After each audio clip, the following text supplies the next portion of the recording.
తెలంగాణలో కోడి మాంసం ప్రియులకు బ్యాడ్ న్యూస్. పౌల్ట్రీ కంపెనీలు మార్జిన్ పెంచాలనే డిమాండ్తో రిటైల్ యాజమానులు నేటి నుంచి చికెన్ షాపులు క్లోజ్ చేశారు. గతంలో మార్జిన్ కేజీకి ₹26 ఇవ్వగా ఇటీవల పౌల్ట్రీలు దాన్ని 16కు తగ్గించాయి. దీంతో తీవ్రంగా నష్టపోతున్నామని ఓనర్స్ అంటున్నారు. మార్జిన్ను ₹30కి పెంచాలని డిమాండ్ చేస్తున్నారు.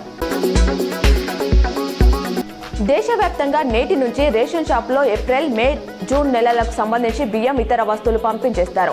ఎండల తీవ్రత నేపథ్యంలో కేంద్ర ప్రభుత్వం ఈ నిర్ణయం తీసుకున్నట్లు తెలుస్తుంది. దీంతో ఒక్కో లబ్ధిదారుడికి మొత్తం 18 కేజీల బియ్యం ఇస్తారు. అత్యోదయ కార్డులున్న వారికి నెలకు 35 కేజీల చొప్పున 105 కిలోల రేషన్ అందుతుంది. ఎల్పీజీ కమర్షియల్ సిలిండర్ ధర భారీగా పెరిగింది. 19 కేజీల సిలిండర్పై 195.50 పెంచుతూ ఆయిల్ కంపెనీలు నిర్ణయం తీసుకున్నారు. గత నెల దీనిపై ₹115 పెంచిన విషయం తెలిసిందే. పశ్చిమాసియా యుద్ధం నేపథ్యంలో దేశంలో ఎల్పీజీ కొరత ఏర్పడడంతో ధర పెరుగుతుంది. 2 రోజులుగా కురిసిన అకాల వర్షానికి పంట నష్టపోయిన రైతులను ప్రభుత్వం ఆదుకోవాలని తెలంగాణ జాగృతి అధ్యక్షురాలు కల్వకుంట్ల కవిత డిమాండ్ చేశారు. అకాల వర్షాలతో జగిత్యాల, కరీంనగర్, సిద్దిపేట, నిర్మల్ జిల్లాలలో చేతికొచ్చిన పంటలు దెబ్బతిన్నాయని, దీనితో రైతుల కష్టం నేలపాలైందన్నారు.